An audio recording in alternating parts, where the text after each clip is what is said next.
여러분 안녕하십니까? 전주 MBC 시사토론입니다. 지방선거 후보 등록이 끝나고 사실상 선거전이 본격화했는데요.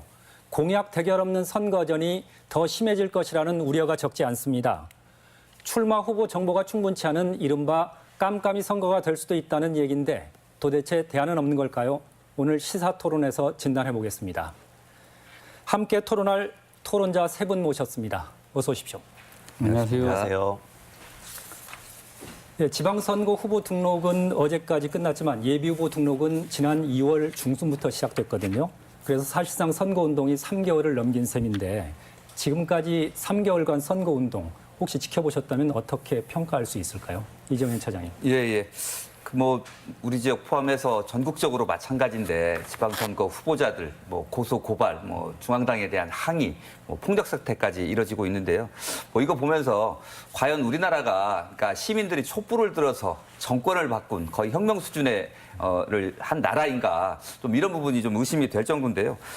지금 보면 그 전북지방경찰청이 단속한 건수 한번 보니까 벌써 93건에 153명이 현재 그 사법 수사 대상이고요.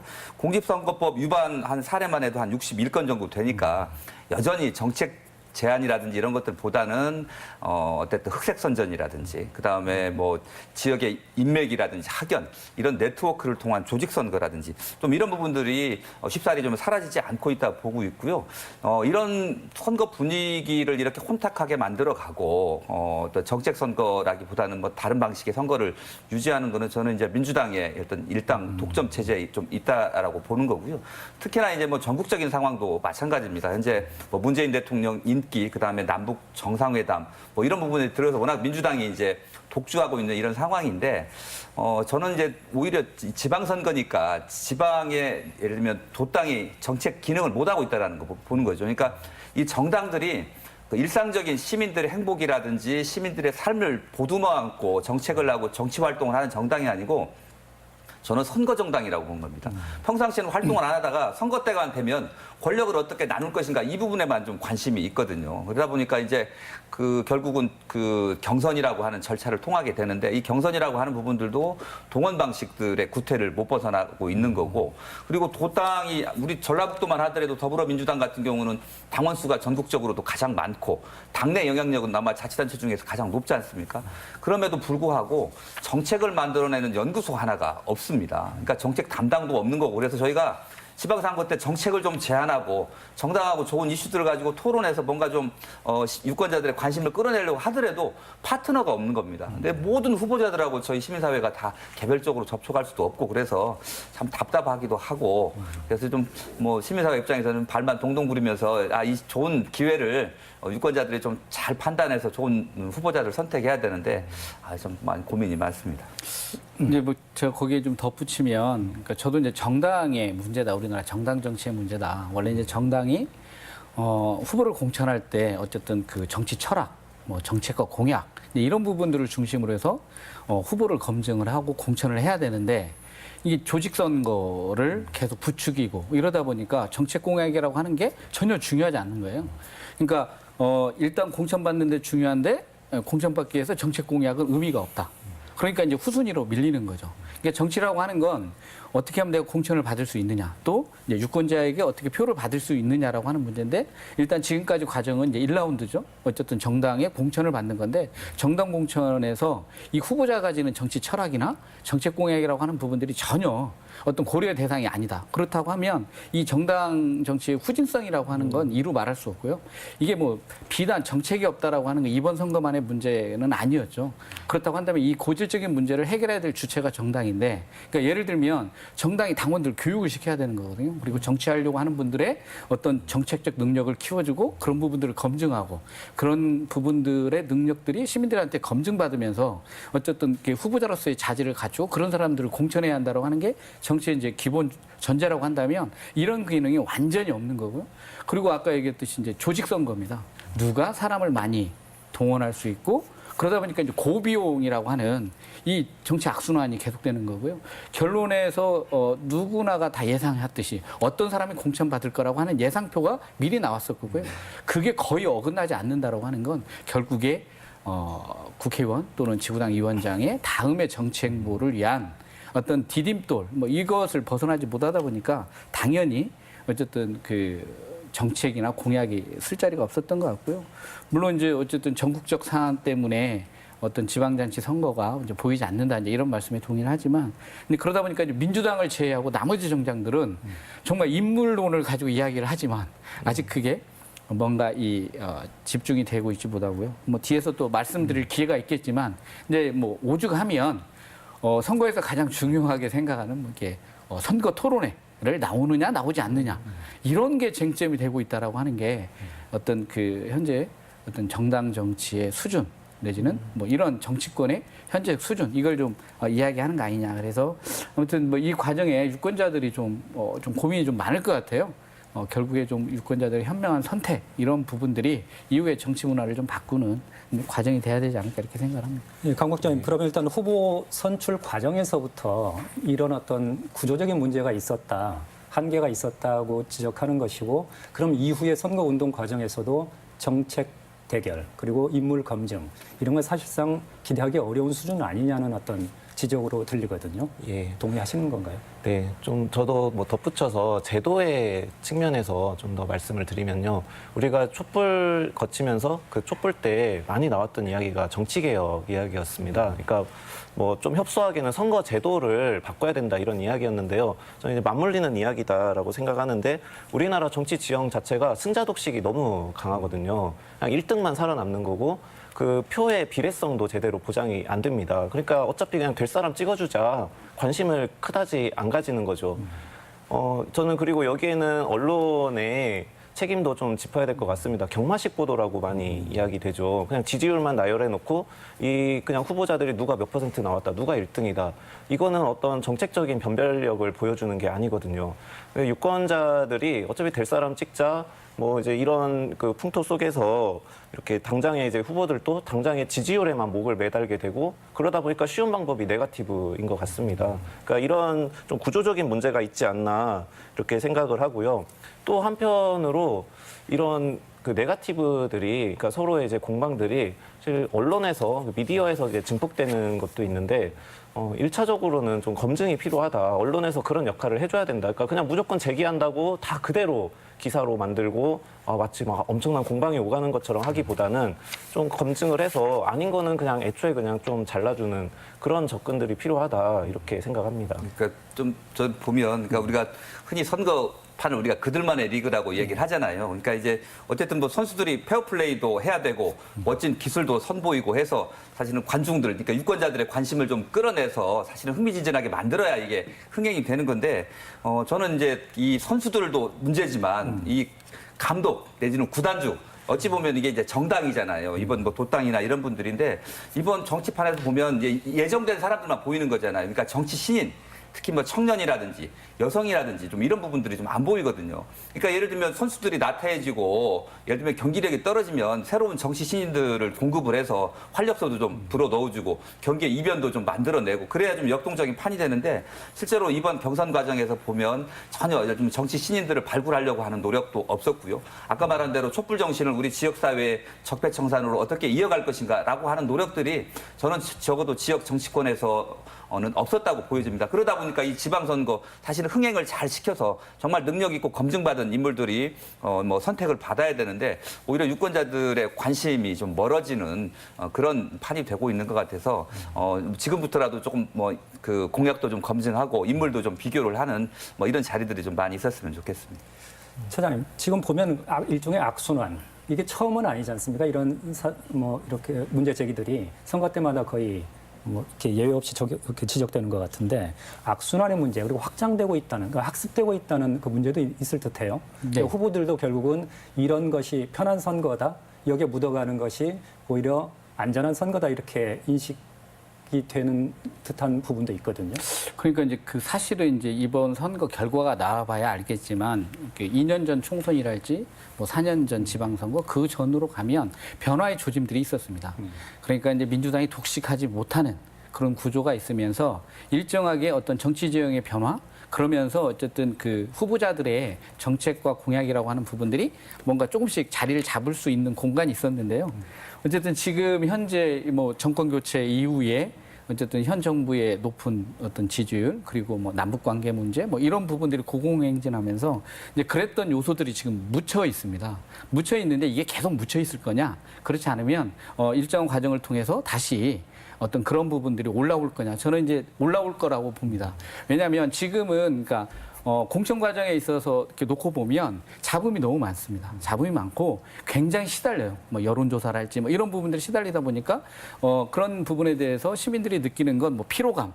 그리고 이제 어떤 새로운 인물이랄지 이런 게 없다 보니까 이제 그런 피로감들이 있었는데 이제 선거 과정들이 거쳐지고 이제 정당별로 어쨌든 이제 그 후보자가 결정이 되면서 이제 선거에 대한 관심들이 이제 조금씩 올 수밖에 없는 거고요. 그리고 어쨌든 우리 지역에서는 그동안 어떤 일당 독식에 대한 폐해 뭐 이런 것들을 도민들이 너무 많이 겪었기 때문에 그냥 이런 방식으로 흘러가지는 않을 거라고 하는 부분에 대해서 분명히 좀 인지를 해야 될 것 같고요. 그런 노력들 또 어쨌든 언론에서도 이제 뭐 방송 토론이랄지 그리고 시민사회가 제안한 여러 가지 정책 제안 이런 부분에 대한 입장들을 어떻게 갖느냐. 과연 이제 그런 과정에 있어서 저 후보자가 정치 철학이 있고 뭔가 정책 공약에 대한 어떤 비전과 이런 걸 가지고 있느냐라고 하는 부분들이 실질적으로 뭔가 그 드러나는 과정들이 이제 보이는 거죠. 지금까지는 어떤 조직 선거에 의해서 공천을 받기 위한 노력이었다라고 한다면 이제 그런 득표를 위한 활동 과정은 이런 어떤 검증 과정이라고 하는 부분들이 아직은 부족하지만 그러면 실질적으로 이런 토론회가 이 부족한 인물 검증 그리고 정책 검증을 하는데 유효한 수단이 될 수 있을까요? 저는 한편으로 보면은 그러니까 이제 정책 선거를 해야 된다라고 이야기하는데 정책 선거의 전제는 각 정당의 후보들의 정책이 구체적으로 나와야 되는 거거든요. 그런데 실제로 이렇게 서로 변별력을 가진 정책들이 얼마나 있는가에 대해서도 좀 부족하지 않느냐 그런 생각이 듭니다. 너무 이제 추상적이거나 심지어 좀 상당히 허황된 개발 공약들 중심으로 서로 이제 공방이 오가고 있습니다. 뭐 잠깐 전라북도 같은 경우에 대한방지, 뭐 그다음에 뭐 전주시의 그 종합경기장 이런 곳들을 어떻게 개발할 거냐 이거는 뭐 어떻게 보면 큰 틀에서는 서로 개발이라는 큰 틀에서는 서로 변별력이 없는 거거든요. 좀 이 도정이나 시정의 큰 틀의 방향을 놓고 우리가 좀 이제 토론할 수 있는 그런 정도의 변별력이 안 보인다. 그리고 이제 이런 좀 허황된 개발 공약들에 대해서는 구체성이나 타당성이나 뭐 실현 가능성이나 이런 여러 지표들을 두고 우리 이제 언론이라든지 이런 뭐 오늘 모인 단체들에서 좀 검증하는 그런 역할들도 필요하다 이렇게 생각합니다. 환경운동연합에서는 지난주 이번 주였나요? 기자회견까지 해가지고 상당히 이벤트성으로 해서 관심을 많이 끌었던데 구체적으로 그때 제안했던 내용을 다시 한번 설명해 주시겠습니까? 일단 뭐 저희는 현실성 없는 개발 공약보다는 우리 시민들의 삶의 질, 건강과 안전에 관한 여러 가지 정책이라든지 공약들이 좀 만들어졌으면 좋겠다. 그래서 뭐 이제 이른바 생활 밀착형 이 공약들을 좀 중심으로 좀 제안을 하기도 했고요. 또 저희가 뭐 한 지난 4년 동안 지역사회에서 꾸준하게 의제해왔던 의제화해왔던 여러 가지 사안들을 좀 제안을 좀 했습니다. 그래서 좀 몇 가지 좀 이 그림을 통해서 좀 말씀을 좀 드리면은요. 저희가 크게 보면 이제 저희가 환경단체니까 자연 생태계 보존, 동물복지 관련해서 이제 제안을 했습니다. 근데 뭐 무조건적인 보전이라기보다는 예를 들면 자연환경을 보존을 해서 우리 그 시민들이 얻을 서비스가 있잖아요. 이게 뭐 생태계 서비스라고 하는데 우리 이제 전주천 같은 경우가 명품 자연 생태하천으로 이제 복원이 됐는데 국가하천 구간, 그러니까 지자체가 관리하지 않는 구간 같은 경우는 여전히 지금 산단에 폐수가 흘러들어오고 있고요. 그다음에 하수처리장에 방류수가 강으로 들어오다 보니까 물도 많이 오염이 되고 있습니다. 예를 들면 이런 것들을 복원을 해서 시민들이 이용할 수 있는 공간으로 만들어주면 예를 들면 야생동물의 터전이 되기도 하지만 시민들에게는 수백억, 수천억짜리의 공원이 만들어지는 거거든요. 이런 부분들을 강조를 해서 저희가 뭐 전주천의 새로운 복원들, 생태하천으로 만드는 사안들도 좀 있고요. 그다음에 이제 미세먼지 문제 굉장히 우리 시민들의 관심이 많습니다. 그리고 최근에 쓰레기 대란 문제를 통해서 우리가 좀 일회용품들을 좀 줄이지 않으면 결국 그거를 태우는 거, 그 땅에 묻으면 그것이 오염이 되는 침출수가 우리에게 돌아온다라는 부분에서 미세먼지 대책들을 좀 많이 요구를 했습니다. 그리고 뭐 유해 화학 물질이라든지 그다음에 쓰레기 고형열들을 태우는 소각 발전 시설 이런 부분들을 좀 줄여서 우리의 좀 환경 안전 부분도 좀 더 단체장들이 관심을 가져줬으면 좋겠다 이런 부분들이 있고요. 뭐 좀 특이한 건 수돗물 정책 제안도 올해 한번 해봤습니다. 이 수돗물 같은 경우는 그 생명과 관련된 중요한 물이지 않습니까? 그리고 많은 비용을 들이고 또 댐을 만들어서 많은 재산권 침해를 통해서 관리하고 있는 것임에도 불구하고 의외로 수돗물에 대한 관심들이 낮습니다. 이유는 딱 한 가지입니다. 수돗물이 눈에 잘 보이지가 않잖아요. 땅속으로 관로가 지나다니고 그러니까 상태를 잘 확인할 수가 없습니다. 그래서 그런 부분들을 좀 보강을 해서 했고요. 새만금 같은 경우는 이번 선거에서 좀 다른 의견들이 좀 나오고 있습니다. 뭐 전에처럼 뭐 그 장밋빛 청사진을 그려서 기대 심리를 부추기는 이런 내용들보다는 좀 그 차분하게 새만금을 좀 들여다보고 거버넌스, 도민들의 참여를 통해서 지속 가능한 방향으로 가자라는 의견들이 좀 나와서 그런 내용들 그리고 새만금 바깥쪽의 환경 오염이 굉장히 심각합니다. 그래서 이런 분야들을 좀 중심으로 해서 저희가 그 한 뭐 5대 분야 한 16개 과제 정도를 좀 제안을 했고요. 자세한 내용은 또 저희 홈페이지에서 충분히 확인할 수 있으니까 좀 가져다가 마구마구 좀 쓰셨으면 좋겠습니다. 저희는 저작권 없기 때문에 그냥 어떤 후보자들이든 같이 다 쓰셨으면 좋겠다 이런 말씀드립니다. 예, 각 당과 후보들이 많이 저희들이 시사토론을 좀 지켜봤으면 좋겠습니다. 그리고 강 국장님, 예. 그 노동 관련 정책 보고서까지 내서 이번 지방선거에 공약 채택을 요구하고 있던데 그 예. 내용도 간략하게 소개 좀 해주시죠. 예. 이번 이제 지방선거를 맞아서 크게는 큰 틀에서는 이제 4가지 정도의 의제로 보고서를 발간을 했습니다. 뭐 이제 노동의 권리를 존중해야 된다. 그다음에 비정규직이 없는 전라북도를 만들자. 돈보다는 생명이 안전이다. 그리고 사회보장이 강화돼야 된다. 뭐 큰 틀에서 이게 4가지입니다. 비정규직 부분부터 좀 말씀을 드려보면요. 작년부터 정부 차원에서 비정규직 없는 이런 사회를 만들겠다. 공공부문부터 이렇게 해 나가겠다고 하는데 여전히 공공부문에 비정규직이 많습니다. 이게 1단계 전환이 완료됐다고 하지만 새로 채용되는 기간제 비정규직, 그다음에 간접고용 비정규직 여전히 많거든요. 이런 방식의 전환으로는 한계가 있다. 그러니까 아예 패러다임 자체를 바꿔야 된다.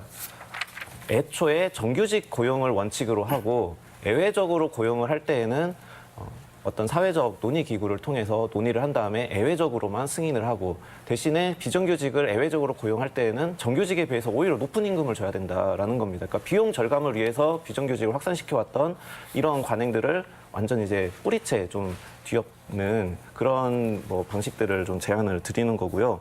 또 여기에 이제 바로 맞물리는 게 그럼 노동의 권리를 어떻게 존중할 거냐인데 노동에 대한 패러다임도 좀 우리가 한번 짚어봐야 될 것 같습니다. 그러니까 노동 그냥 법에 있는 근로기준법을 잘 지키면 그럼 노동의 권리가 지켜지는 거냐 이런 말씀을 드리는 거는 아니고요. 그 노동이라고 했을 때 이 사회의 상품이나 서비스들을 생산하는 또는 사회의 근간이다라는 인식들을 좀 사회적으로 같이 가져보자. 그리고 이 노동이란 게 단순히 개별적인 노동만 있는 게 아니라 사실 노동이란 건 어떤 우리의 노동 상권이란 건 집단적인 관계들을 의미하는 거거든요. 우리 사회가 그런 부분에서 너무 취약한데 일례로 비정규직, 정규직 전환을 논의하는데 전라북도에 1단계, 2단계, 3단계를 추진하는데 단계마다 담당 부서가 다 달랐거든요. 이런 방식으로는 제대로 정책이 실현이 안 되는 거죠. 그러니까 노동 정책을 총괄할 수 있는 국이 필요합니다.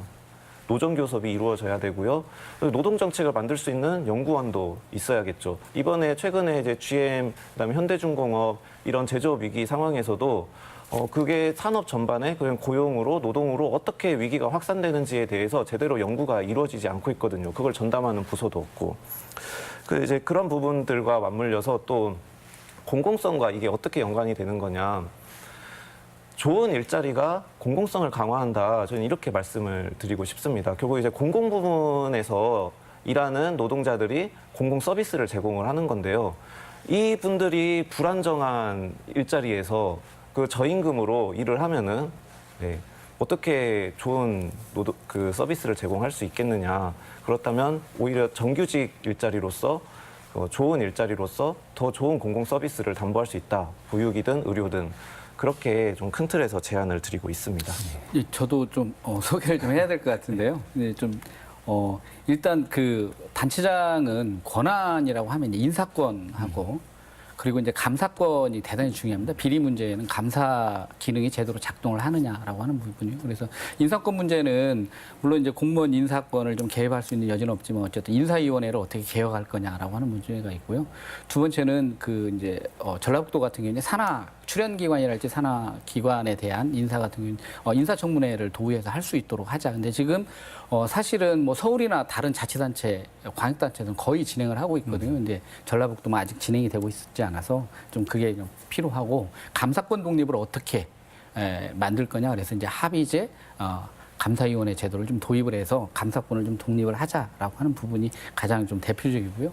저희가 이제 의회 쪽을 좀 돌아보면 사실 의회가 좀 말이 많았지 않습니까? 재량사업비 이거 어떻게 할 거냐. 근데 이제 재량사업비 같은 경우는 저희는 이제 폐지하고 그리고 이제 도의회도 폐지한다고 했는데 이걸 주민들에게 돌려주자 그래서 시민참여 예산제에 어떤 지역 회의를 만들어서 주민들이 소규모 수건 사업 같은 경우는 주민들이 결정할 수 있도록 하면 된다. 그래서 이제 재량 사업비 폐지나 시민참여 예산제도를 얘기를 하고 있고요. 그리고 이제 저희가 얼마 전에 이제 국회에서 뭡니까 국회의원 체포동의안이 부결됐지 않습니까? 근데 이제 그때도 부결의 저는 가장 큰 이유는 무기명 투표를 했기 때문이라고 생각을 합니다. 근데 지금 지방의회는 거의 대부분 예민한 사안들은 무기명 투표로 이루어지고 있습니다. 그러다 보니까 어떤 결정에 대한 책임은 안 지고 뭔가 이게 당리당략이랄지 정치적 이해관계에 의해서 투표행위가 좀 이루어지고 있다라고 하는 부분이라서요. 저희가 100% 기명 투표제를 좀 도입을 하자라고 하는 부분들을 좀 얘기하고 있습니다.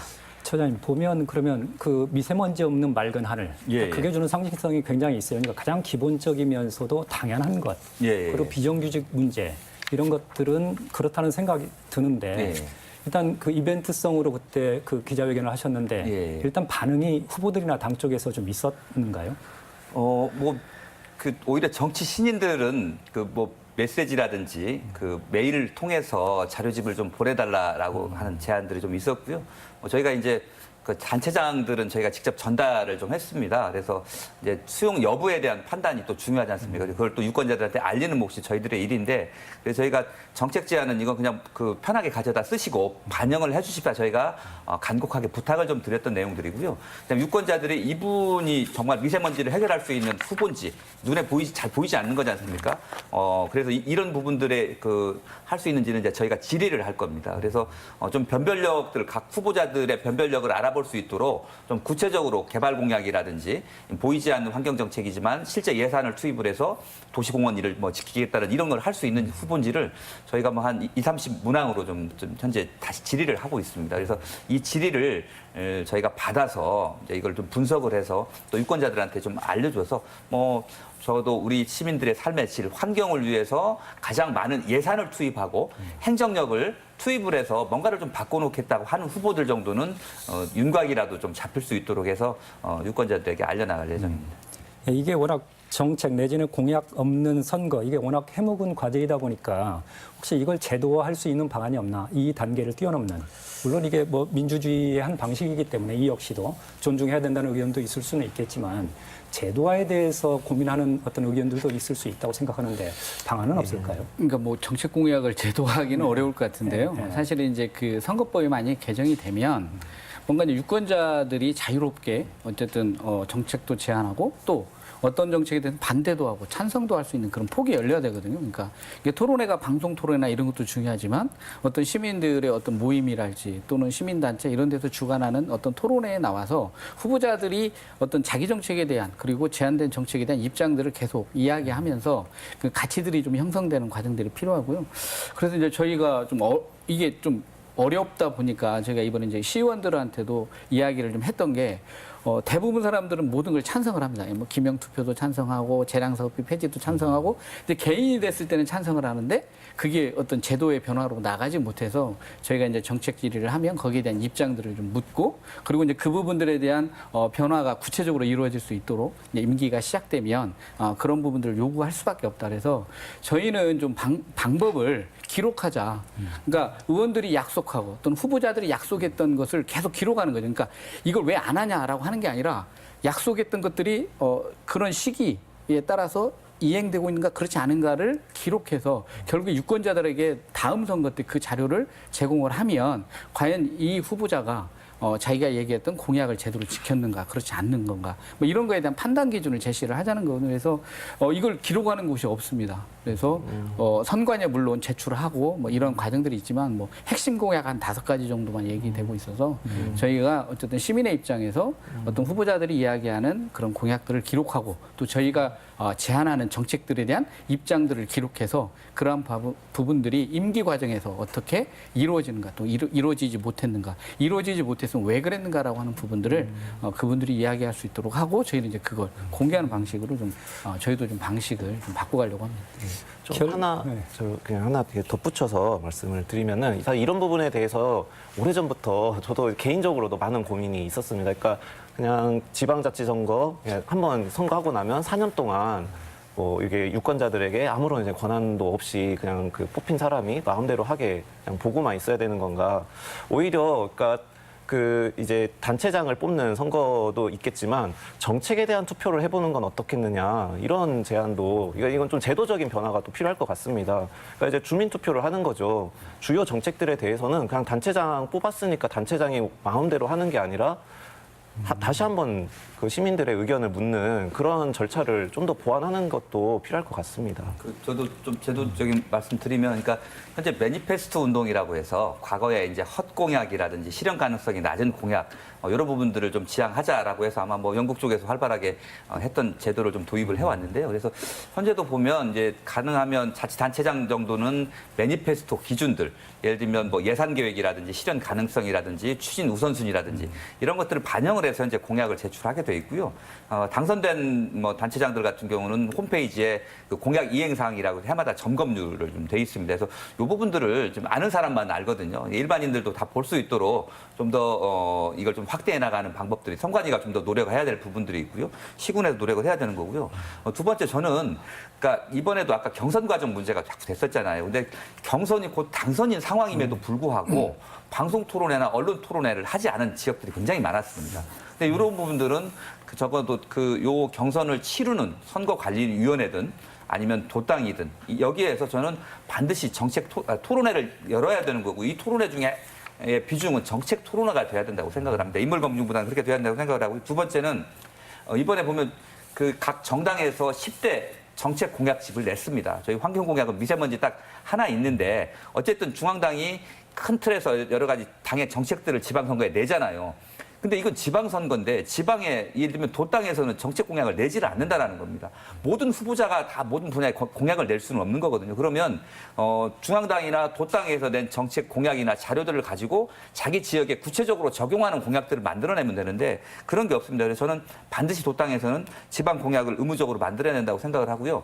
지금 서점에 가보면 후보자들의 그 공약 자료집 이게 이제 매니페스토 운동에 의해서 그걸 판매를 하게 돼 있습니다. 뭐 보통 한 1,000원씩 형식적인 가격을 받고 파는데 저는 이런 부분들도 그 광역단체장, 기초단체장까지는 저는 의무적으로 공약 자료집을 만들어야 된다고 생각을 합니다. 저는 그게 바로 기록이라고 생각을 하거든요. 그래서 그거를 우리가 따져보면서 페이지 찾아가면서 이걸 한다고 했는데 왜 약속을 지키지 않았느냐라고 하는 부분들을 근거들을 만들어내는 것들을 자꾸 제도화 시켜야 된다 이런 생각을 해봤습니다.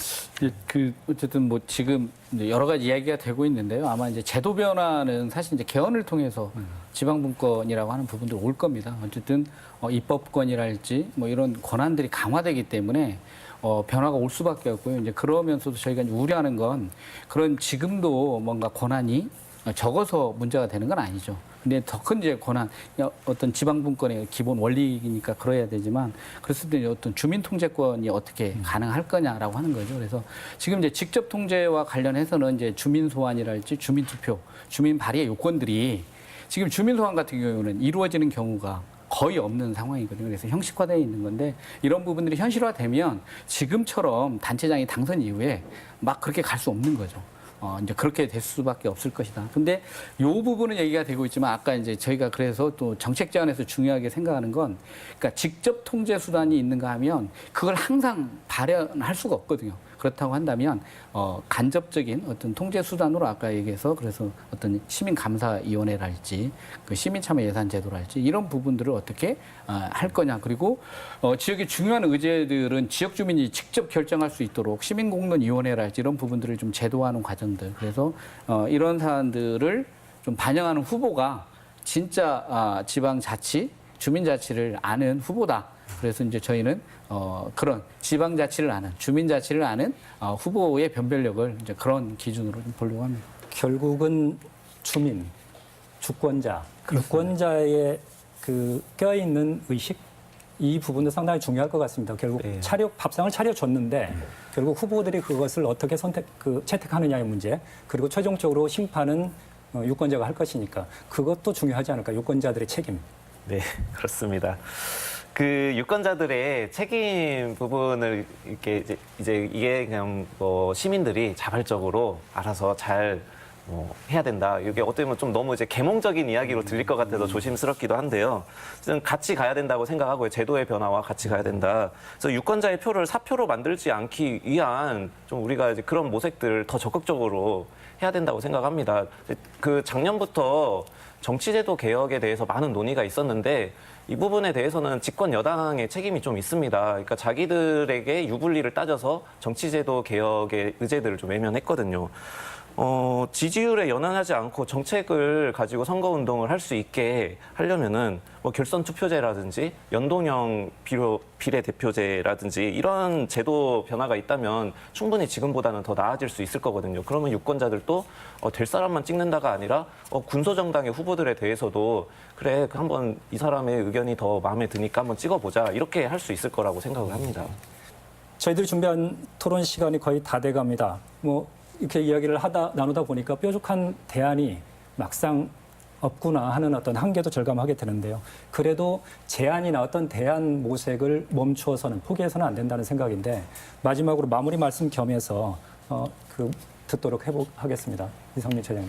예, 저는 이번 지방선거가 현재와 같이 가지는 않을 겁니다. 왜냐하면 72%가 반드시 투표하겠다고 합니다. 그리고 촛불의 그런 정신들 그리고 젊은 유권자들의 참여가 늘어나는 건 어쨌든 변화를 가져올 수밖에 없다라고 하는 거고요. 그래서 저는 그런 믿음들을 가지고 이번 선거를 지켜보고 또 참여를 해야 한다라고 생각합니다.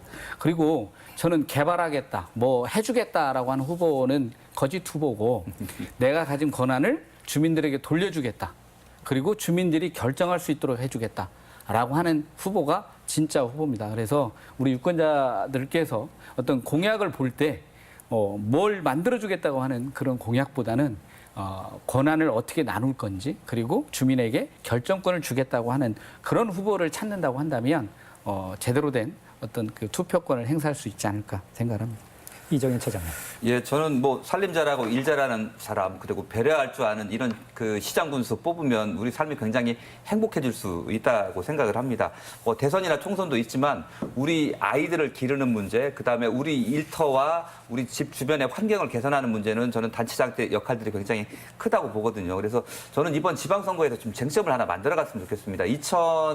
10년 정도인가요? 그때 무상급식이 쟁점이 됐고요. 무상급식이 우리 사회에 완전히 정착이 됐지 않습니까? 그러다 보니까 무상교육, 무상보육에까지 현재 이뤄져 가고 있는 측면들이 좀 있습니다. 그리고 로컬푸드, 사회적 경제, 협동조합, 이거 다 지역에서 출발을 해서 지역에서 확산시켜 나간 의제들인 거거든요. 그래서 저는 이번 지방선거에서 지역에 저는 좋은 자산들, 저는 그중에 하나도 지역의 정치인들도 좋은 자산이라고 생각을 합니다. 우리가 가지고 있는 좋은 자산들을 잘 발굴해 나가고 여기에 기반해서 우리의 미래를 우리가 스스로 좀 결정하는 그런 역할들을 할 수 있는 후보자들을 좀 뽑았으면 좋겠다 이런 생각이고요. 그런 사례들은 우리 지방자치 사례에도 얼마든지 있다라고 생각을 합니다. 그래서 그걸 잘 뽑아서 유권자들이 좀 투표로서 심판을 하고 또 정책에 관심을 갖는 그런 선거로 이어진다라고 하면 저는 충분히 가능하다고 생각합니다.